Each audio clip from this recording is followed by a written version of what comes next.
नबी करीम सल्लल्लाहु अलैहि वसल्लम ने फरमाया, शाम होते ही अपने बच्चों को अपने पास जमा कर लो, पानी के बर्तनों को ढक लो,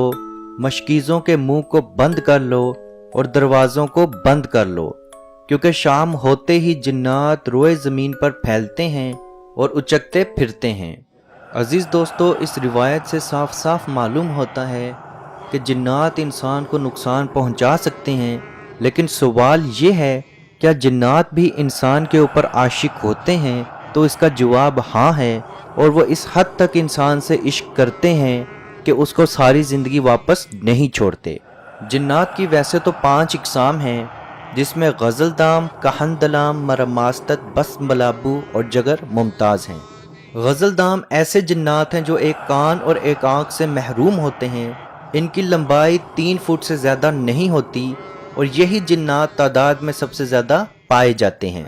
कहनदलाम, इन जिन्नात की ना ही कोई आँख और ना ही कोई कान होते हैं, सिर्फ नाक की मदद से ये इंसानों को और चीज़ों को सूंघते हैं, और ये जिन्नात इंसान की महक को बहुत ज़्यादा पसंद करते हैं, और जो शख्स उदास हो उसकी उदासी को ये बहुत ज़्यादा पसंद करते हैं, क्योंकि जो शख्स उदास होता है उसके अंदर से गरमाइश या उसकी महक को ये बहुत ज़्यादा पसंद करते हैं और आहिस्ता आहिस्ता उसके करीब होना शुरू होते हैं और उसी के साथ रहना शुरू हो जाते हैं।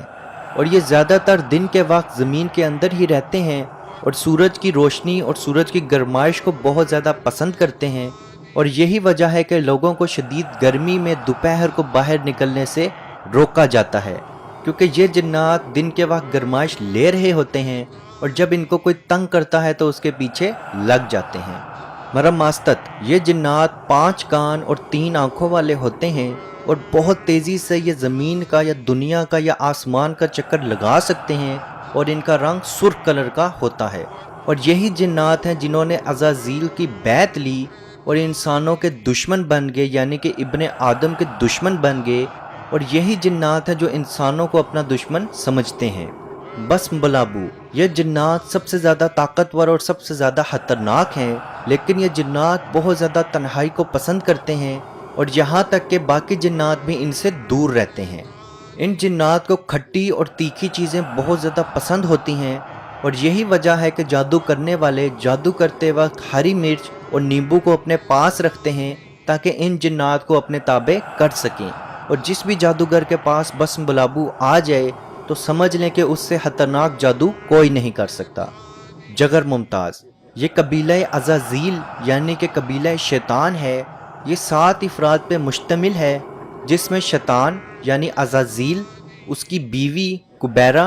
उसका बड़ा बेटा बलाबा, उसका छोटा बेटा कफ़फ़, मुआफ़ा, लबाबा और लकीक हैं। ये कबीला अज़ाज़ील है और इसमें 7 ही अफराद हैं, और ये वही कबीला है जो इब्ने आदम को अपना दुश्मन समझता है और अज़ाज़ील को जन्नत से निकालने का इंसान से बदला लेने के मातहत हैं। ये इंसान को हमेशा शिर्क की तरफ लेके जाते हैं और कोशिश करते हैं कि इंसान कोई नेक काम ना कर सके, और यही 7 अफराद हैं जो बाकी जिन्नात को भी अपने ताबे करते हैं, बेशक वो डरा के या बेशक कोई इनाम दे के करें, लेकिन सबसे ज़्यादा ताकत इन्हीं के पास है और इसी वजह से बाकी जिन्नात इनसे डरते हैं। अज़ीज़ दोस्तों, जिन्नात एक ऐसी मखलूक है जो इंसान पे भी अश्कबार हो सकते हैं, और बहुत ज़रूरी नहीं कि इंसान खूबसूरत हो तो वो जिन्नात सिर्फ उसी को पसंद करें। बाज़ औक़ात जिन्नात इंसान की आवाज़ को या उसके जिस्म को पसंद कर लेते हैं, जिसकी वजह से उसके पास आ जाते हैं, जो कि नबी करीम सल्लल्लाहु अलैहि वसल्लम की हदीस भी है कि बैतुल हला में जिन्नात मौजूद हैं, तो तुम जब भी बैतुल हला जाओ तो बैतुल हला जाने की दुआ पढ़ो, जो कि अल्लाहुम्मा इन्नी आऊज़ु बिका मिनल खुब्सी वल हबाइसी, ऐ अल्लाह मैं शैतान मरदूद से तेरी पनाह में आता हूँ, हाँ वो नर हो या मादा। यही वजह है कि आपके बुज़ुर्ग आपको वाशरूम में बोलने से या वाशरूम में गाने से या वाशरूम में रोने से रोकते थे, क्योंकि सबसे ज़्यादा जिन्नात वाशरूम में पाए जाते हैं, और यही वजह है कि जब आप वाशरूम में नहाने जाएं या रो रहे हों या दुखी हों तो जिन्नात आपको देख रहे होते हैं और आपको पसंद करना शुरू कर देते हैं, और बाज़ औक़ात जिन्नात इस हद तक आपके इश्क में गिर जाते हैं कि आपके जिस्म में दाखिल हो जाते हैं और आपको किसी और का होने नहीं देते। और इस चीज़ को आप बाखूबी जान लें कि जिन्नात इंसान के दोस्त कभी नहीं हो सकते, کیونکہ رسول پاک صلی اللہ علیہ وسلم نے اور کسی بھی صحابی نے جنات کو دوست نہیں بنایا۔ صرف ایک واحد پیغمبر جو کہ حضرت سلیمان علیہ السلام تھے، صرف انہوں نے جنات کے اوپر اپنی حکومت کی، اس کے بعد کسی نبی نے جنات کے اوپر حکومت نہیں کی۔ بے شک اللہ پاک نے رسول اللہ صلی اللہ علیہ وسلم کو جن اور انسان دونوں کے لیے بھیجا، لیکن آپ صلی اللہ علیہ وسلم نے جنات سے کبھی کوئی چیز نہیں لی، یہاں تک کہ کبھی کوئی کھجور تک نہیں لی، فاقے کاٹ لیے، بھوکے رہ لیے، لیکن جنات سے کبھی کوئی چیز نہیں لی۔ اور اس چیز کو آپ بخوبی یاد رکھیں کہ جو شخص جنات سے دور رہنا چاہتا ہے اسے چاہیے کہ آیت الکرسی ضرور پڑھے اور سورہ بقرہ کی آخری 2 آیات ضرور تلاوت کرے، کیونکہ رسول پاک صلی اللہ علیہ وسلم کا ارشاد ہے جب آپ کو ایسا محسوس ہو کہ آپ کے ساتھ کوئی چیز موجود ہے یا آپ کو ڈر محسوس ہو تو آپ 3 دفعہ اعوذ باللہ من الشیطان الرجیم، اعوذ باللہ من الشیطان الرجیم، اعوذ باللہ من الشیطان الرجیم 3 دفعہ یہ پڑھ کے آیت الکرسی اور سورہ بقرہ کی آخری 2 آیات پڑھ لیں، آپ کا ڈر ختم ہو جائے گا۔ اور جو شخص آیت الکرسی کی تلاوت کرتا ہے اللہ پاک اس کو جنات سے محفوظ رکھتا ہے۔ اللہ پاک سے دعا ہے کہ ہم سب کو اپنے حفظ و ایمان میں رکھے اور کشمیر کے بھائیوں پہ خصوصی رحم فرمائے اور ان کو آزادی کی نعمت عطا فرمائے۔ آمین۔ اللہ حافظ۔ یا رسول اللہ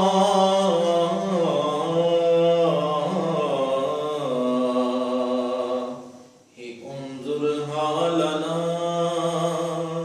یا حبیب اللہ اسمع قالنا، اننی فی بحر غم مغرق ہز یدی سہل لنا اشقالنا۔ اے مالک و مولا کریم آقا صلی اللہ تعالی علیہ وسلم کے توسل کے ساتھ، اے مالک ہمارے اٹھے ہوئے ان گندے ہاتھوں کی طرف نہ دیکھ، مالک اپنا رحم اور اپنا کرم فرما، مقبوضہ کشمیر کے مسلمانوں کو آزادی کی نعمت سے مالا مال فرما۔ اے اللہ اس حال کے اندر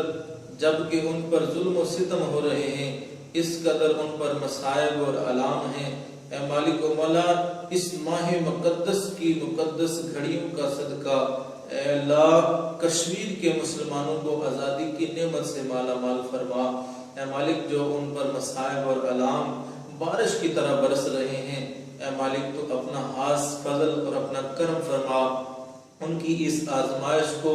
اس امتحان کے اندر ان کو کامیاب فرما، ان کی اس آزمائش کو دور فرما۔ اے مالک و مولا اپنا کرم فرما، ان کو آزادی کی نعمت سے مالا مال فرما۔ اے مالک ہم گناہگار سیاکار جو بھی ہیں تیرے محبوب کی امتی ہیں، تجھے تیرے نبی علیہ السلام کا اس کی محبوبیت کا واسطہ دے کر تجھ سے دعا مانگتے ہیں۔ اے مالک کشمیر کے مسلمانوں کو آزادی کی نعمت سے مالا مال فرما۔ اے مالک ملک پاکستان کو استحکام عطا فرما، ملک پاکستان کی سرحدوں کی خیر فرما، ملک پاکستان کی سرحدوں پر پہرا دینے والے نوجوانوں کو الہ العالمین ہمت اور حوصلہ عطا فرما۔ ملک پاکستان اور دنیا کے اندر اسلامی مملکت کے جتنے بھی حکمران ہیں، اے مالک ان کو شرم و حیا عطا فرما۔ اے مالک ان کو کفار کی آنکھوں میں آنکھیں ڈال کر بات کرنے کا حوصلہ اور ہمت عطا فرما۔ اے مالک و مولا اسلامی ملکوں کو اکٹھے ہو کر اے مالک و مولا کشمیر کی سلامتی کے لیے، حق حدرادیت کے لیے آواز اٹھانے کی توفیق عطا فرما۔ اللهم ربنا تقبل منا انك انت السميع العليم وتب علينا يا مولانا انك انت التواب